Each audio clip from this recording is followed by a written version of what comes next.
Bismillahirrahmanirrahim.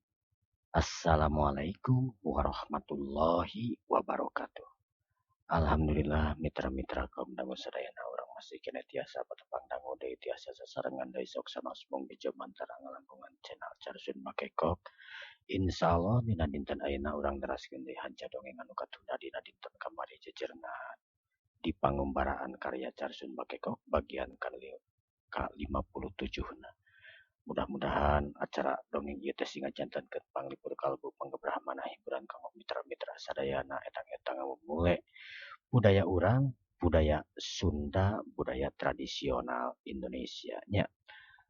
Mitra-mitra kaum dangu sadayana kumaha dararamang dina dinten ayeuna? Syukur alhamdulillah pamidamang eta pisan anu diharepkeun siang sinarengongina. Atuh kanu nuju teu damang mudah-mudahan we panyawatna sing enggal diangkat ku Allah Subhanahu wa taala tur disehatkeun sabihara-bihari deui. Alhamdulillah dina dinten ayeuna teh urang masih keneh tebih geuningannya.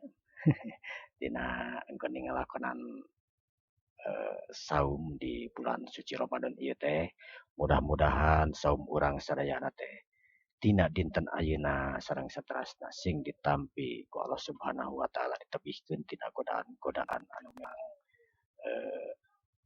tos natrat geuningan ayeuna kataringali. Godaan-godaan teh nya kacida we kitu. Salam oge kanggo ka palamitra-mitra sadayana anu sok biasa mararanco nya.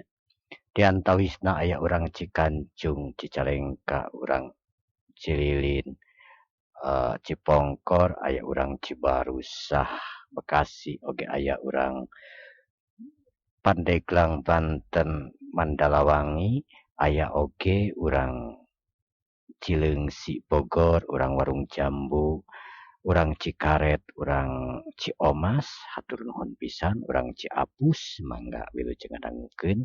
Aya oge teh anu ti Cianjurna, anu ti Sukabumina, anu ti Majalengkana, anu ti Sumedangna, anu ti Subangna.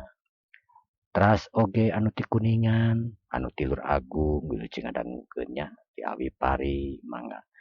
Atuh aya oge anu ti Tasikmalaya nyaeta ti Ciomas, ti Cikatomas maksad teh ti Cayur, teras ti Cikalongna, Kalapa Genepna, Cidadap, Cipatujah, Karangnunggal, Bantar Kalong, Pamijahan, teras oge aya urang Segog.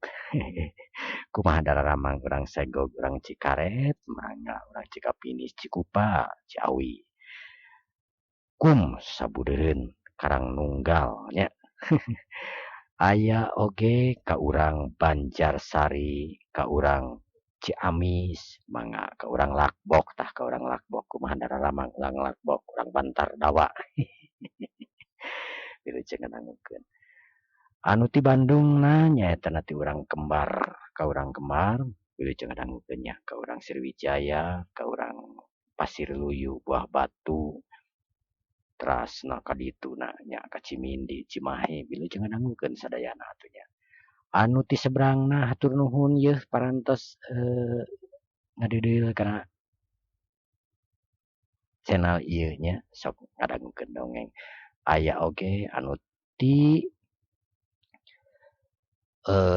Kalimantan tah ti Panajam Utara, Panajam Timurna wilujeng ngadangukeun ti Banjar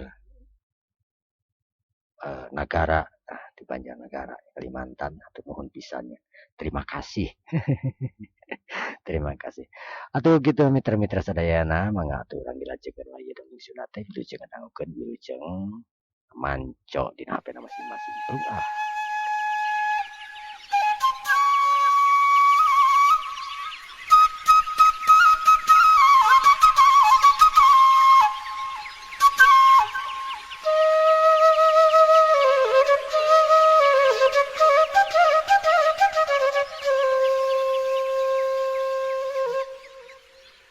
Tadi Kang Karman teh can apalun gitu, Pak? Can, tapi keun bae wedang kene bakal apaleun. Jabarek aya arisan meureunan dulur-dulur bakal kadarieun bulan hareup teh. Oh iya nya, kudu persiapan ti ayeuna tuh urang teh. Teu kudu.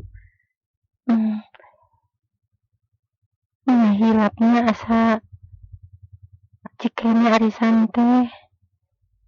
Kamari kapanan ka Cianjur arisan teh ka si Bibi. Ayeuna bagian di urang punten Umi nya. Nya matak oge, poho Umi oge. Oh, Nyakeun bae arisan malah da mah sabaraha. Nya ayeuna mah Yanti daek pan lamun sek misalkeun mantuan Peni di kantor gitu lamun sek misalkeun kuliah teh sibuk nya mangga. Amaha? temal Neng Yanti. Kacida atoheunana pisan langsung ngarespon ka panitah bapakna. Kahayang manehna deukeut terus jeung Peni. Tapi kade di kantor teh. Kade naon Umi? Nya ulah ngeganggu ka Peni. Oh, atuh Umi. Nya piraku teuing da Yanti geus dewasa beureunan geus ngarti mana pagawean mana jang ulin gitu. Neng Yanti imut. Aya dina hatena ngabayangkeun manehna deukeut terus jeung Peni moal aya jedana. Tapi eta mah kahayang aing lamun kudu titah mantuan Kang Pendi mah jelas. Ceuk Neng Yanti dina hatena. Kumahari ayeuna aya kuliah teu Yanti? Kalaresan ayeuna teh aya Umi. Rek jam sabaraha ini teh? Rada siangan memangna bade ka mana kitu Umi? Nya Umi anteur heula sakedeung atuh. Embung Umi mah lamun make mobil sorangan mah. Oh, emang bade ka mana kitu? Eta ka si Bibi. Kamari teh nyokot peralatan jang nyieun kue. Kamari teh nginjem cenah ka dieu. Ka si Bibi ngomongna.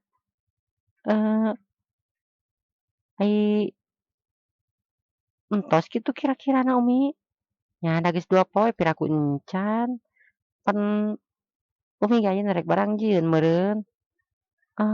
Nuhun atuh. Nya atuh tong ieu deui hayu atuh ayeuna teu kudu salin-salin.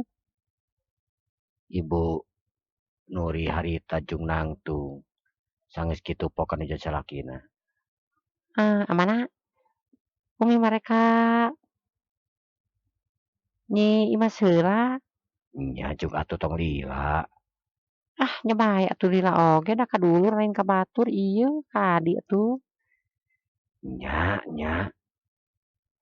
Sanggeus kitu Ibu Nuri kalaluar ti imahna. Dituturkeun kudu jadi anakna nyaeta Neng Yanti.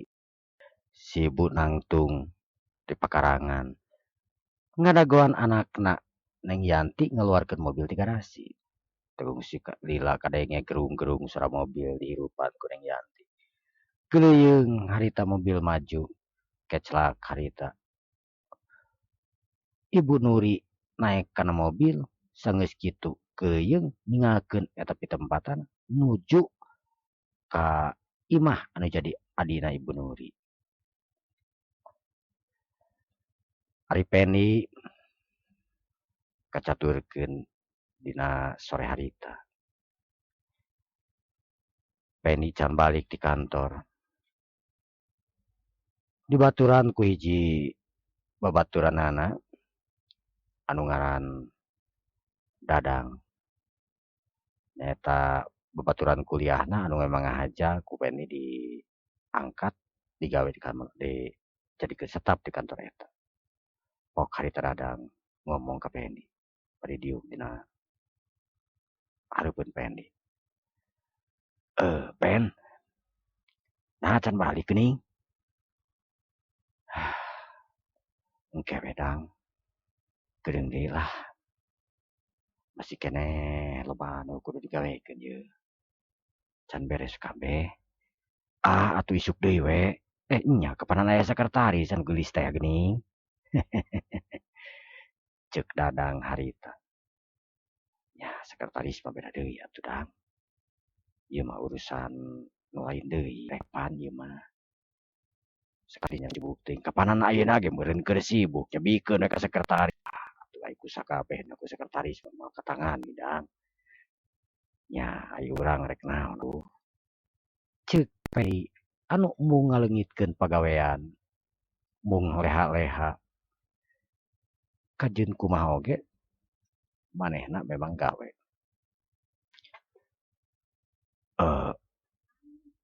Jadi ayeuna meureun moal pakabaliknya. Moal jigana madang kewe geus beres ieu kaseutik deui. Ya atuh mun kitu mah saya mulang heula atuh. Nya jeung weh. Engke saya mah da masih keneh aya pagawean ieu. Ceuk peni harita nitah balik ka Dadang. Sanes kitu Dadang pamitan. Nya atuh pen wayahna nya.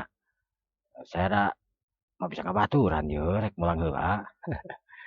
Nya ceuk teu naon. Leos Dadang harita ngaleos. Ngaalkeun manehanana anu keur cicing di kantor anu keur diuk. Bari nyang hareupan laptop. Tekung si Lila, jos sekretarisna anu ngaranna Rizka. Papen. Aku mau pulang dulu, Pak. Oh iya, pulang aja. Arita Rizka oge ngaleos. Pendi tinggal sorangan. Karyawan anu lain geus baralik kecuali aya sababaraha urang karyawan anu memang lembur.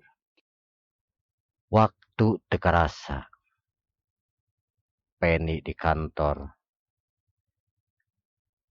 Pas ningali jam tetela. Geus jam 11:30 peuting. Astagfirullahaladzim, aing teu karasa ieu. Di dieu geus aya geus nepi ka tengah peuting deui wae.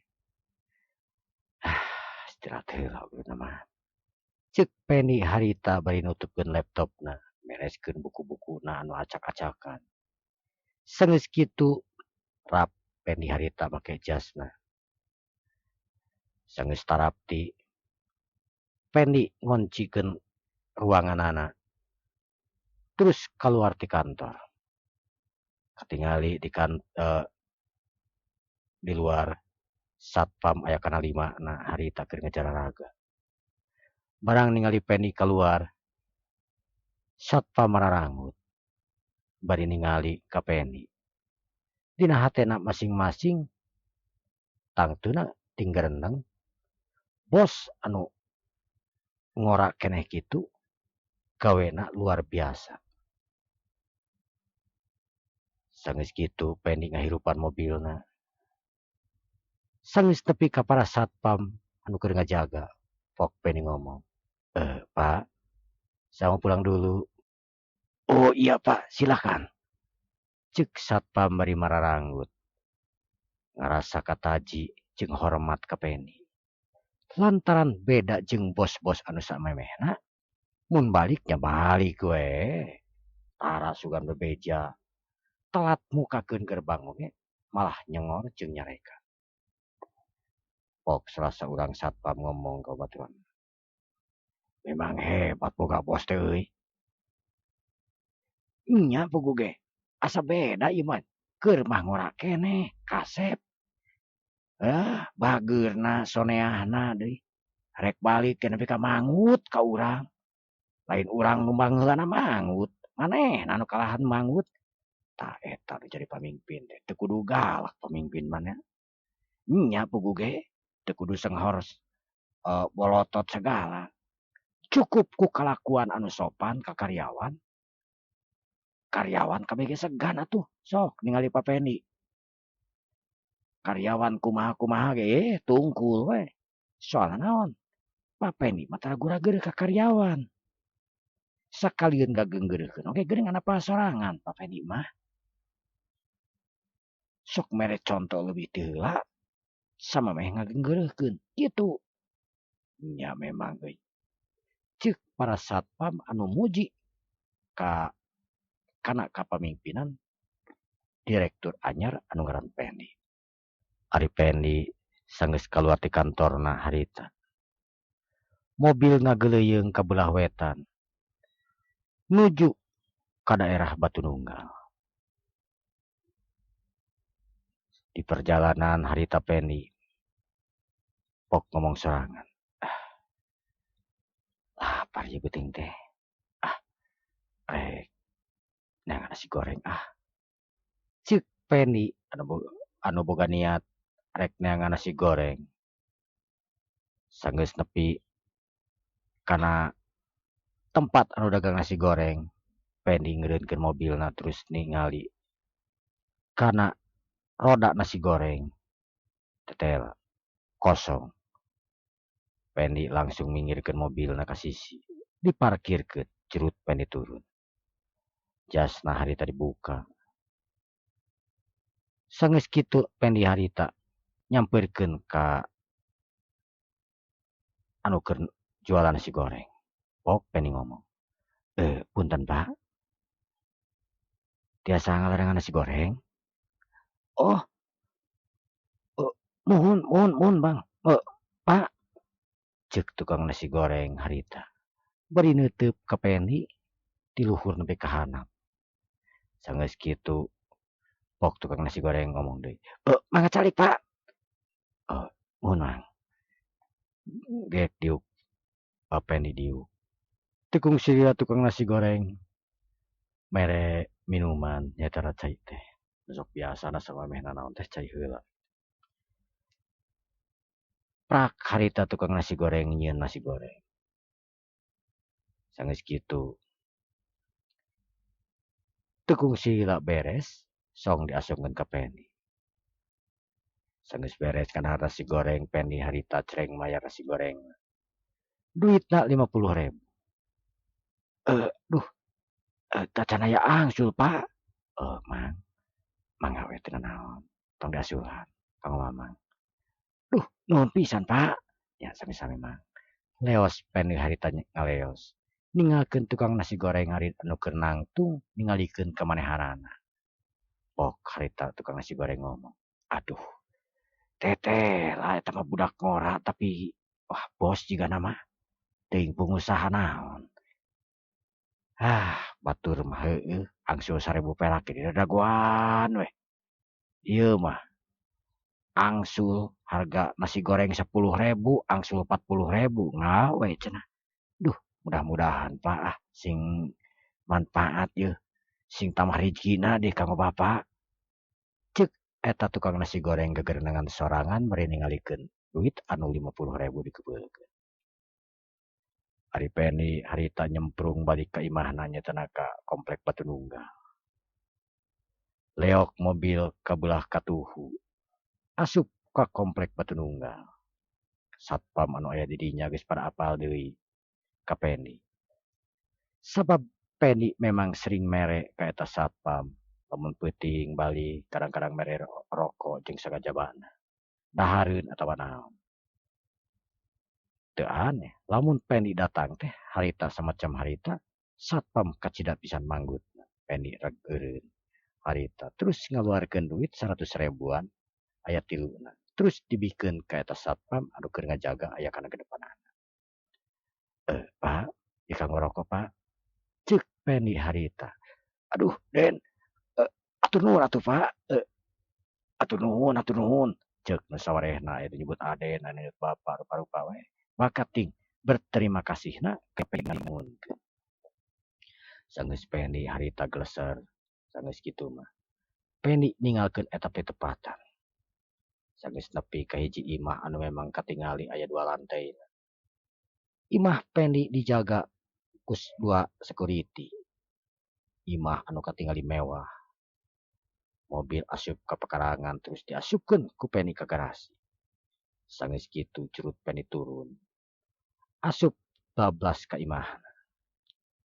Sanggeus aya di imahna Pendi bebersih, mandi segala rupa. Rap make baju piyama paragi sare. Sanggeus kitu ceplek Pendi ngahurungkeun TV. Terus lalajo berita anu aya dina TV swasta. Pemirsa sedaya, peuting harita Penny balik tengah peuting. Meh teu bisa sare. Sabab pikiran anak manehna manteng kahiji. Perkara anu tadi beurang masalah suci. Tina hatena manehna boga rasa hanyakal jeung karunya ka suci. Pok Penny ngomong serangan. Aduh. Kaduhung aing wau jeung suci. Nyana-nyana pikieun mah. Teu tega aing ka suci tapi ya dalah di kumaha.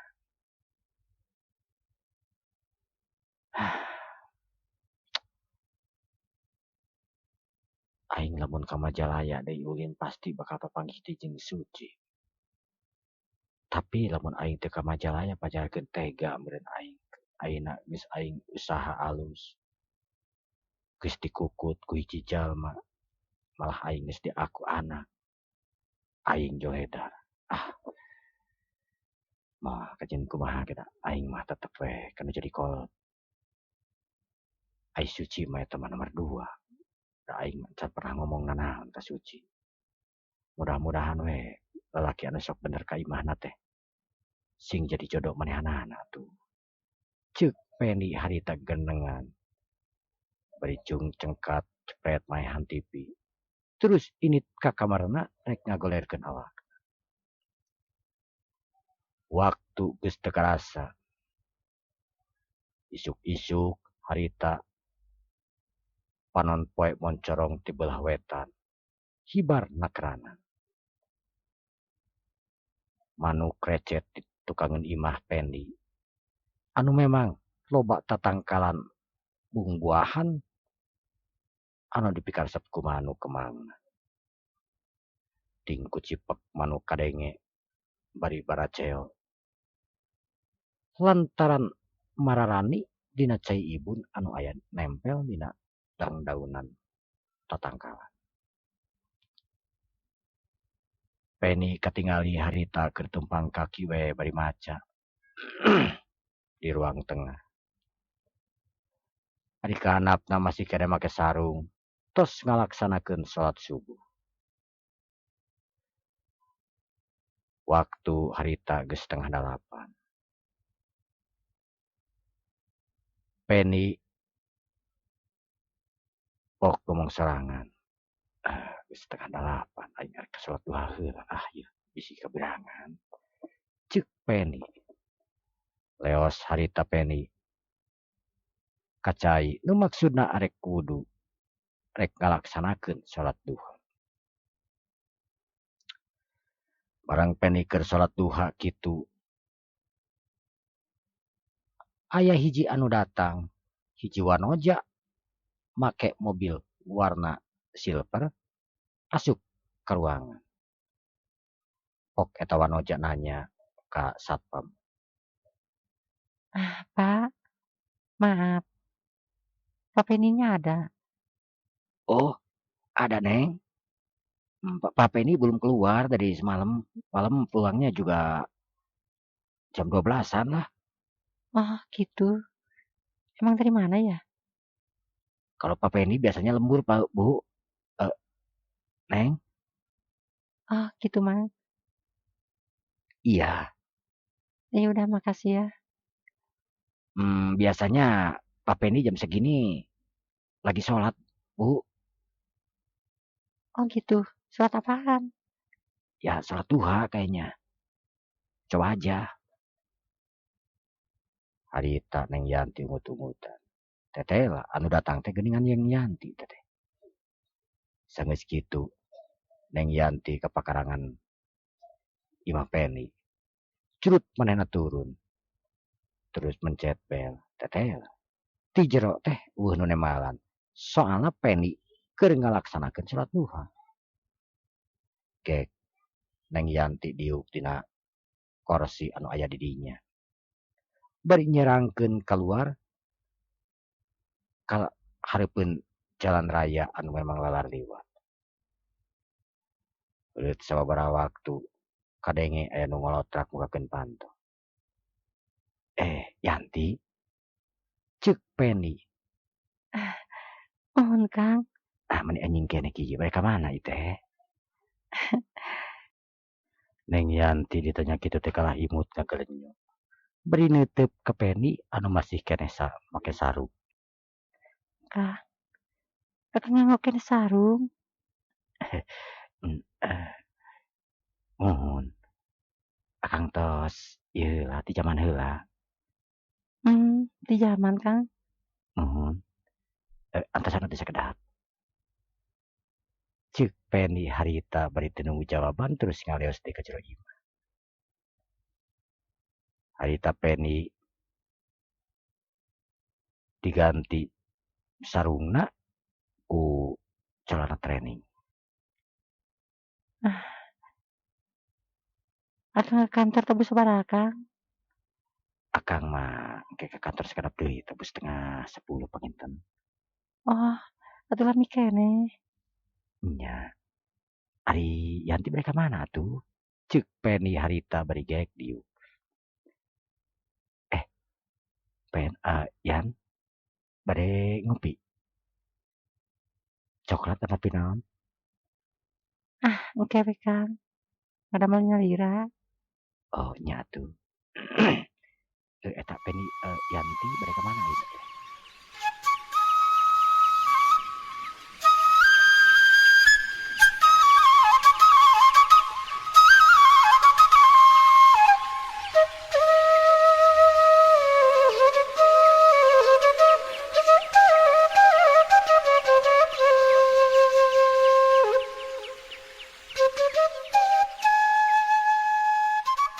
Pamirsa kaum dangu sadayana. Peni pok nanya ka Neng Yanti. Anu tadi can sempat nanya. Yanti, Kah, ari Yanti teh bade ka mana ieu teh? Eta geuning meni inya anjing keneh ka dieu geuning. Nah, teu kuliah kitu. Akang naros meni nolong kitu, Kang. Eh, nya naros. Abdi teh dinten ayeuna mah teu kuliah, Kang. Oh, henteu kuliah. Geuning. Ya da pelajaranana atuh kirang ieu ayeuna mah jadi henteu penting, Kang. Oh gitu. Terus ka dieu tapi ngahaja. Eh, puguh nuhun ngahaja ka dieu teh. Oh gitu. Duh, meni asa hareuwas aya naon kitu kitu. Henteu aya naon, Kang. Mung kamari teh ama teh acan nelepon kitu ka Akang. Teu acan, emang ama kumaha kitu? Kamari teh nyarios ka Yanti. Saurna Yanti piwarang mantosan Kang Peni di kantor. Gebeg. Harita Peni ngagebeg. Ceuk pikirna moal kitu ieu teh akon-akonna Neng Yanti. Leres. Pihak ama bapak nyebat gitu. Eh, sumpah Kang, sanes akon-akon abdi ieu mah. Ceuk Neng Yanti beri neuteup. Peni ngahuleng. Kang, kunaon ngahulang geuning halim kitu dibantosan ku abdi. Henteu sanes kitu. Kapanan Yanti atuh kuliah panginten kumaha kuliah pami ngabatosan akang di kantor mah. Kan teu tiap dinten, Kang.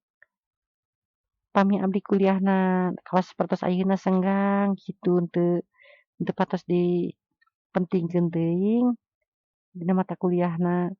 Tah, abdi ka kantor aya paling oge. Oh, nya teu naon ai kitu mah. Naon geuning Kang jiga anu bingung, Henteu akang mah teu bingung. tapi teu naon abdi di kantor.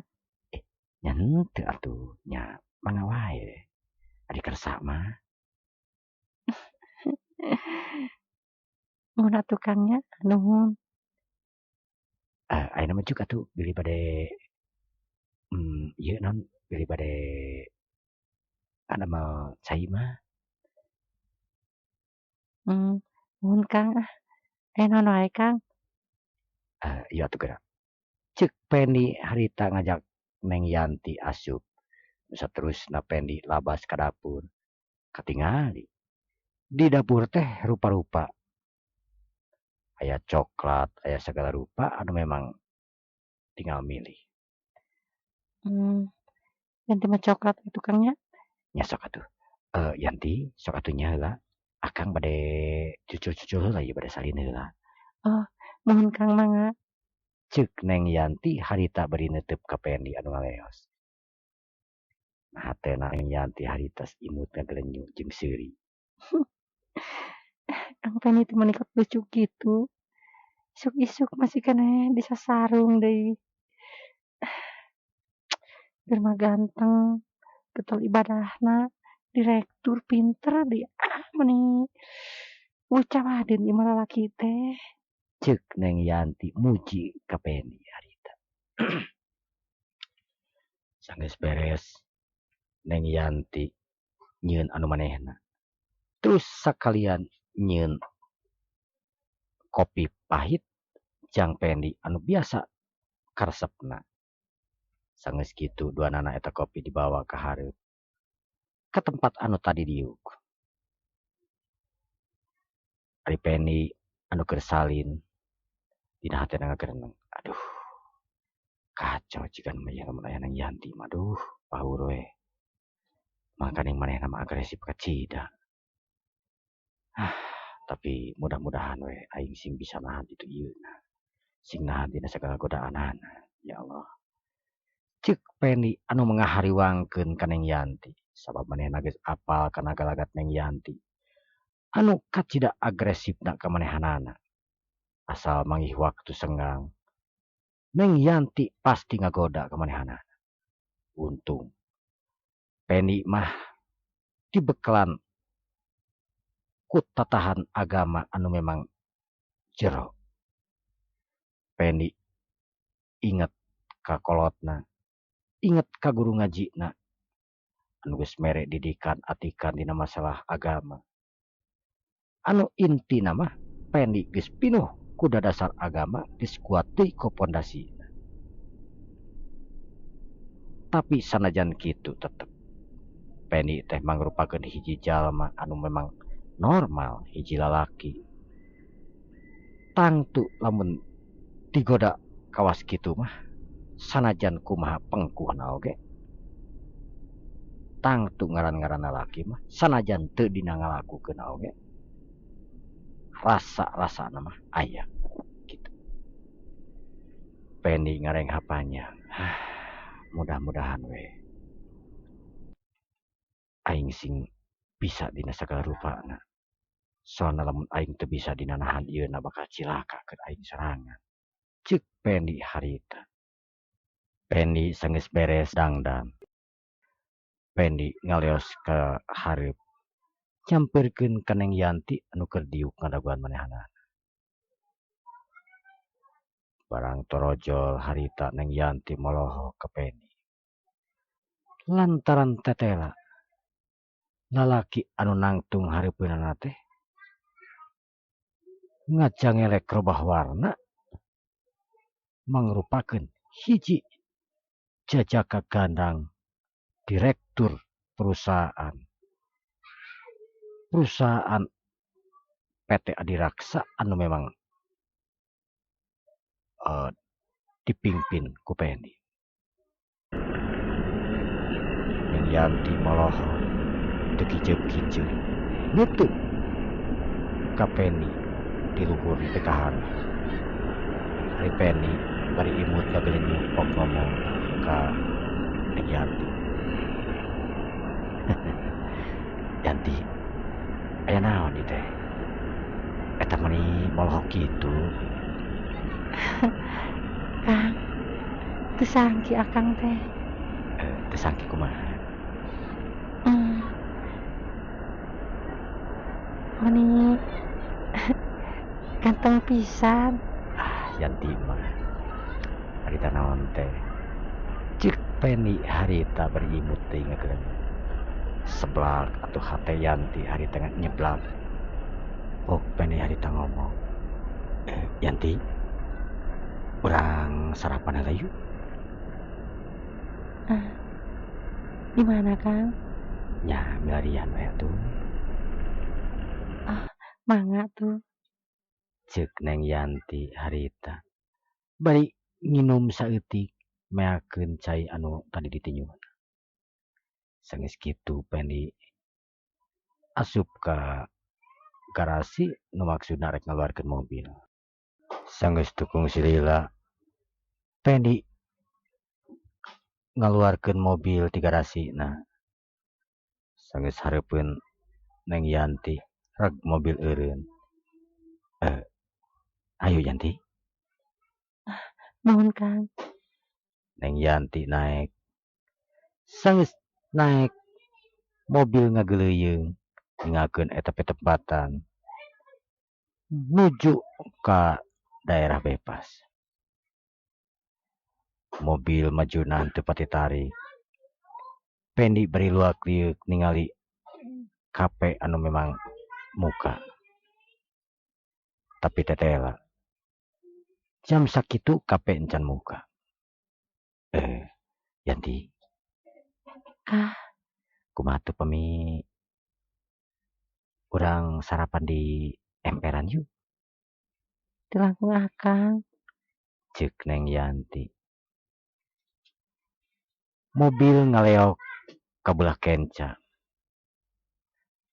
Katingali sisi jalan aya tulisan nasi kuning. Reg harita Penny eureun pok ngomong ka Yanti.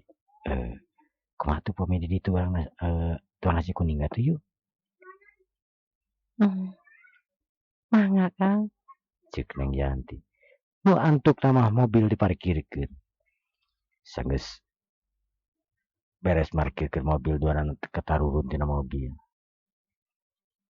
Ari tukang anu terampi tukang nasi kuning harita rumpang reumpeng. Lantaran tetela anu datang teh hiji jajaka nu gandang jeung wanoja anu kaciregelisna. Pok tukang dagang ngomong.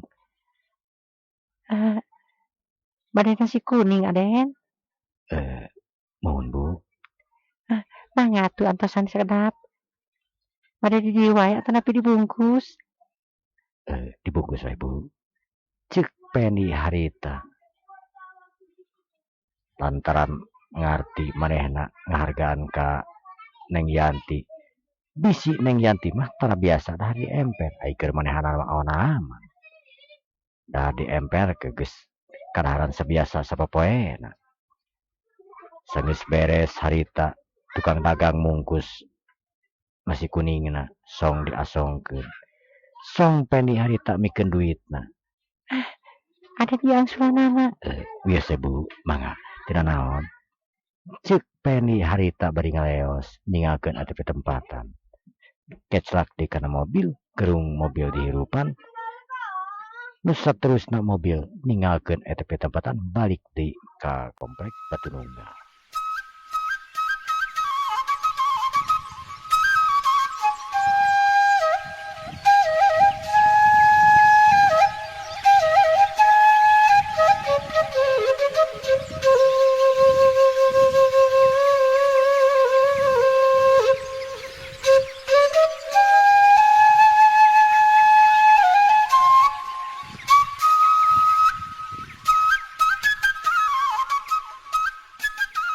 Pemirsa sadaya. Sanggeus Penny nepi ka komplek Batu Nunggal nyatana ka imahna. Penny harita nyiapkeun dahareunana. Penny nyokotan piring jeung senok segala rupa. Ari Neng Yanti molohok ningali Penny anu kacida cingceung. Pok ngomong, Kang, geus ku abdi tenging ku Akang atuh nyana anu kitu-kitu wae. nya sakantenan we tuh wios. cenah naon ieu. Ceuk Peni harita bari geek diuk. Sok di tuang heula ceuk Peni. Sanggeus kitu duanana harita bari ngarobrol. Sarapan nasi koneng. Karasa nikmat na sanajan nasi koneng teu pasabaran nikmat, tapi ari paduduaan mah barang dahar jeung anu dipikat cinta. Neng Yanti kacida puasna kudahareun anu sederhana kitu. Nasi kuning harita nepi ka beakna. Nya kitu di Peni.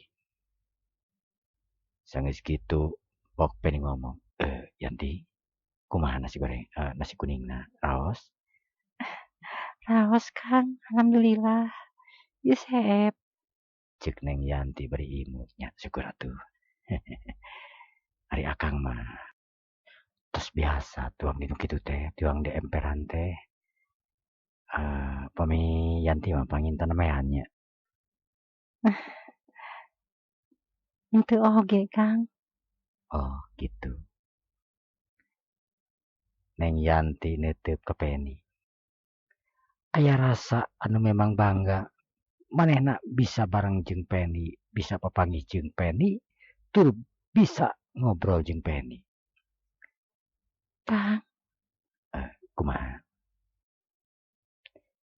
duka kunaon abi ngaraos bangga. Bangga kumaha maksudna? Abdi tiasa patepang sareng Akang. Tiasa kenal sareng Akang. Oge tiasa sasarengan sareng Akang, kacida abdi pamabanggaan Akang. Banggana naon anu dibanggakeun ti akang kitu? Seueur kacida Kang. Akang teh mangrupi pamegat anu memang asihan pelajaran-pelajaran anu berarti kanggo abdi Kang. Ke. Akang jadi teu gatos ieu. Pelajaran naon maksudna? Ya, semacam pelajaran kehidupan Kang.